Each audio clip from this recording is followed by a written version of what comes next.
Olá, irmãos, a paz do Senhor Jesus. Hoje nós vamos continuar o nosso estudo de Jonas.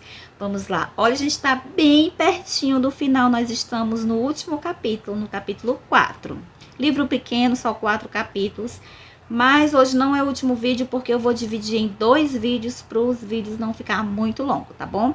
Então, hoje nós vamos estudar o capítulo 4, do 1 ao versículo 4, tá bom?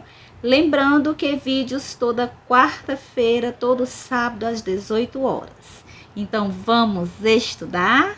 Vamos lá, acompanhem comigo. Mas Jonas ficou muito aborrecido e com raiva. Ele orou ao Senhor e disse: Ah, Senhor, não foi isso que eu disse, estando ainda na minha terra? Por isso me adiantei fugindo para Tarsis, pois sabia que tu és Deus bondoso e compassivo, tardio em irar-se e grande em misericórdia, e que mudas de ideia quanto ao mal que anunciaste. Agora, Senhor, peço que me tires a vida, porque para mim é melhor morrer do que viver. E o Senhor disse: Você acha que é razoável essa sua raiva? Jonas, como eu me estresso. Como eu me estresso com você, profeta Jonas. Mas vamos lá para o estudo. Bem, irmãos, a raiva de Jonas, o capítulo fala da raiva de Jonas e a misericórdia de Deus, tá bom? Então, o livro de Jonas é uma aventura. Desde o primeiro estudo, vocês já perceberam que é uma aventura este livro, não é? Porque o capítulo 1, ele fala de Jonas e a tempestade. No capítulo 2, fala de Jonas e o peixe. No capítulo 3, Jonas e a cidade, a grande cidade de Nínive. E no capítulo 4, fala de Jonas e Deus, tá bom? Gente, a zanga de Jonas, a birra, o biquinho de raiva, o beicinho de raiva de Jonas, menino mimado, como tem muito crente por aí, eu já fui assim. Às vezes ainda sou, só um pouquinho. Ainda vou mudar mais e mais. Cada dia tentando melhorar mais, né? Então, a zanga, a raiva de Jonas é porque Deus manifestou a sua graça em Nínive. Pode uma coisa dessa? Gente, Deus, ele sonda os corações.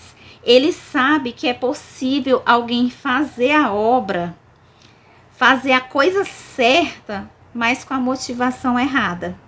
Como quantos crentes tem por aí que fazem a obra, mas com a motivação errada, né? Muitos pensam em dinheiro. Estão fazendo a obra, mas com a motivação errada, tá? É possível, gente, obedecer a Deus sem alegria, tá? A gente pode dizer, eu obedeço a Deus. Poxa, mas com aquele sofrimento. Poxa, eu sou obrigado. Como Jonas foi porque foi obrigado, né?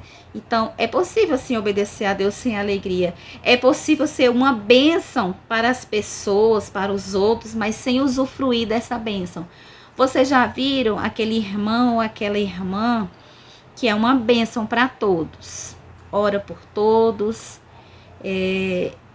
ajuda todos, mas a sua própria vida é um desastre total. Vocês já viram? Então, é esse caso que eu estou dizendo. É uma bênção para todos, mas a própria pessoa não usufrui da bênção de Deus, porque faz a obra com a motivação errada. Às vezes faz a obra para aparecer para as pessoas.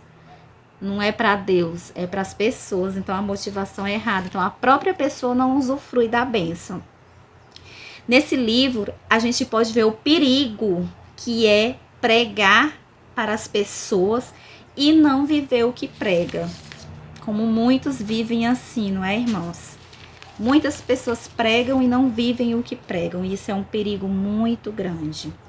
Jonas, ele viu o poder de Deus realizando um milagre em Nínive, porque ali foi um milagre, uma cidade daquela inteira se converter foi um verdadeiro milagre. Ele viu a sua mensagem penetrando nos corações mais perversos e realizando uma mudança. Mas essa mesma mensagem transformadora não surgiu efeito nenhum nele mesmo.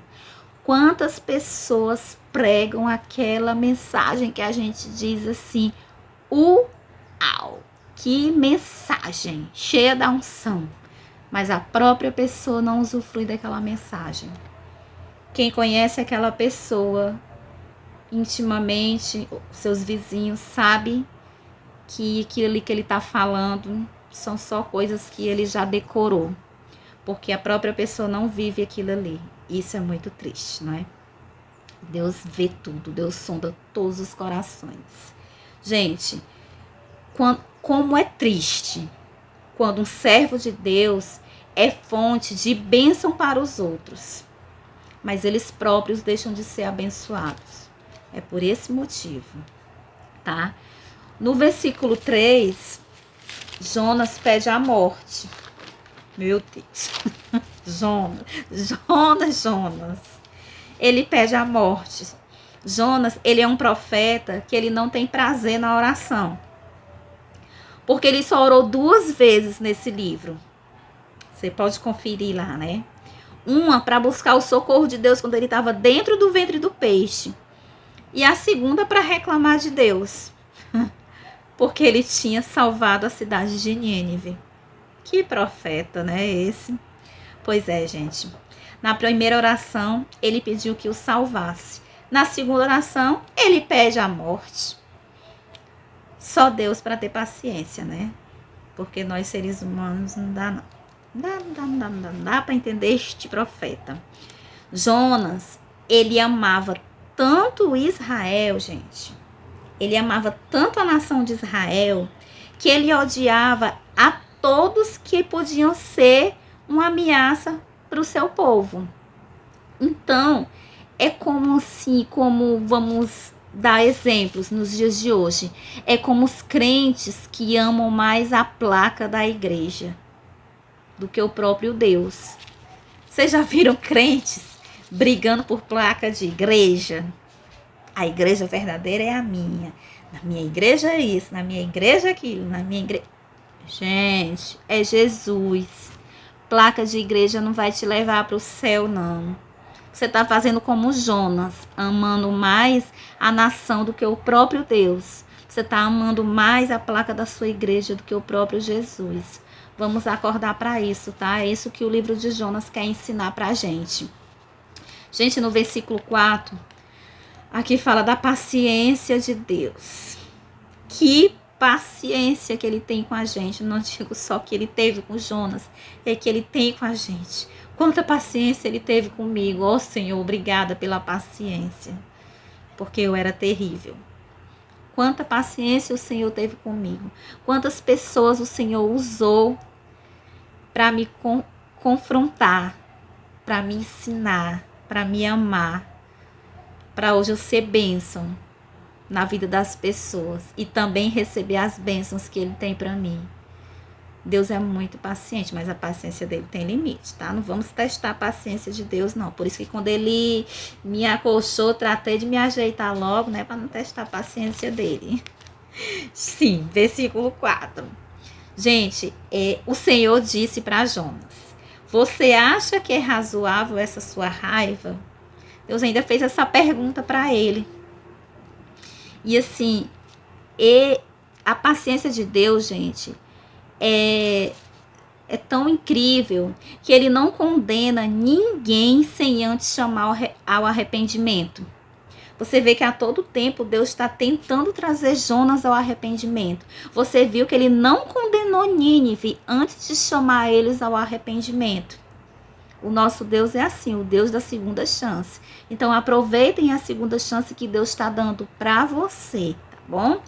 E assim, Jonas estava com raivinha, com biquinho, com beicinho de raiva, porque também a sua reputação de profeta estava abalada, porque ele anunciou uma coisa e aconteceu outra, sabe? Ele foi em Nínive e anunciou que a cidade ia ser destruída, e Deus não destruiu a cidade, então a reputação dele estava em jogo, então ele ficou com raiva.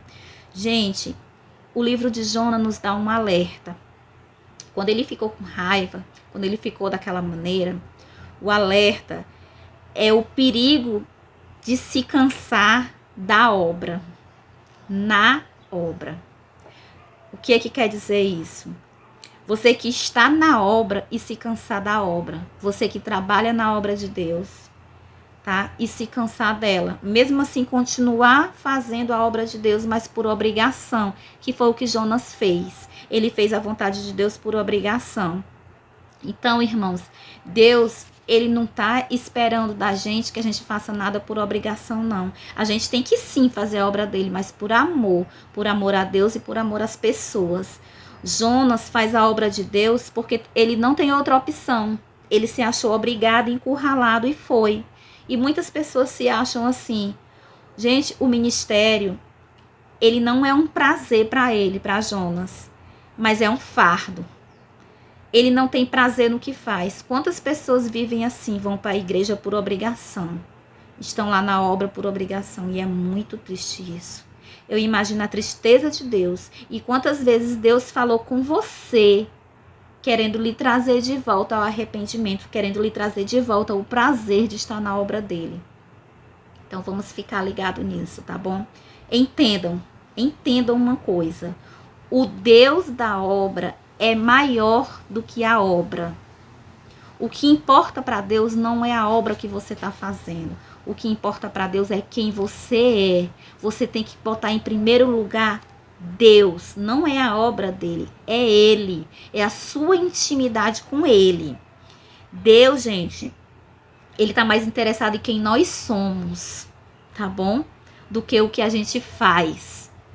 Em primeiro lugar, o que nós somos. Lá em Gênesis, quando Deus estava falando de Caim e Abel, quando eles foram dar oferta, vocês podem conferir lá que ele se agradou primeiro de Abel, para depois se agradar da sua oferta. Então, aqui é o mesmo caso. Deus precisa se agradar primeiro de nós, para depois se agradar da obra que a gente está fazendo. O Senhor, ele tem prazer em trabalhar em nós primeiro. Ele primeiro quer trabalhar em nós, em nosso coração, para depois trabalhar através de nós. Tá bom? Então, fica um alerta. Amém, irmãos? Então, próximo vídeo, vamos finalizar o estudo de Jonas. Eu espero que vocês tenham gostado desse vídeo. Fiquem todos com a paz do Senhor Jesus e até o próximo vídeo.